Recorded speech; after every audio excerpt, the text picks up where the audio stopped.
2014 সালে ইউক্রেনের ক্রিমিয়া উপদ্বীপ দখলের পর এখন দেশটির আরও বেশ কিছু অঞ্চল দখলের চেষ্টা চালাচ্ছে রাশিয়া। একটু একটু করে ইউক্রেনের ভূমির নিয়ন্ত্রণ নিচ্ছে রুশ সেনারা। এর মাঝেই জাপানের দাবিকৃত কুরিল দ্বীপপুঞ্জে সফর করেছেন রুশ প্রেসিডেন্ট ভ্লাদিমির পুতিন।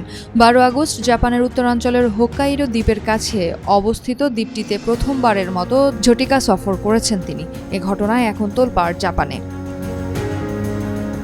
রাশিয়ার রাষ্ট্রীয় সংবাদ সংস্থা তাস জানিয়েছে, 11 আগস্ট কুরিল দ্বীপপুঞ্জের ইতুরুপ দ্বীপে যান পুতিন। পরিদর্শন করেন ইয়াসনি মাছ প্রক্রিয়াজাতকরণ কারখানা। এরপর স্থানীয় কর্মকর্তাদের সঙ্গে মাছ ধরা ও মৎস্যশিল্প নিয়ে কথা বলেন এবং মাছের ডিম চোখে দেখেন পুতিন। দ্বীপটির সুন্দর আবহাওয়া দেখে বিমোহিত হয়ে জায়গাটিকে অবকাশ কেন্দ্রের সঙ্গে তুলনা করেন তিনি।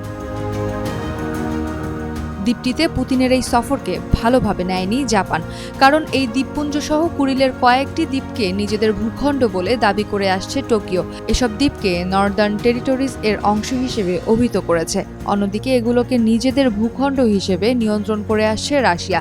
এ নিয়ে তাই রাশিয়ার সঙ্গে দীর্ঘদিন ধরেই বিরোধ চলছে জাপানের, যেই বিরোধিতার জেরে দ্বিতীয় বিশ্বযুদ্ধের পর দুদেশের মধ্যে আনুষ্ঠানিক শান্তি চুক্তিও হয়নি। এবার সেই বিতর্কিত দ্বীপেই পা রেখেছেন পুতিন। এ ঘটনার পর জাপানে শুরু হয়েছে সমালোচনার ঝড়।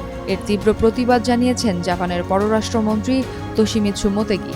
তিনি বলেন, ইতুরুপ সহ এসব দ্বীপ ঐতিহাসিকভাবে এবং আন্তর্জাতিক আইন অনুযায়ী জাপানের নিজস্ব ভূখণ্ড। তাই পুতিনের সফরের বিরুদ্ধে জাপানে কঠোর প্রতিবাদ চলছে। তাছাড়া পুতিনের সফরের সময়টিও বেশ তাৎপর্যপূর্ণ, কারণ এর একদিন আগেই রাশিয়া দূরপ্রাচ্যে বড় ধরনের নৌ-সামরিক মহড়া চালিয়েছে। একই সময়ে রাশিয়ার মিত্র উত্তর কোরিয়াও একটি ব্যালিস্টিক ক্ষেপণাস্ত্র ছুড়েছে। এ ঘটনার একদিন পরেই বিতর্কিত এই দ্বীপটিতে পুতিনের পা রাখা তাই বার্তা দিচ্ছে ভিন্ন কিছুর।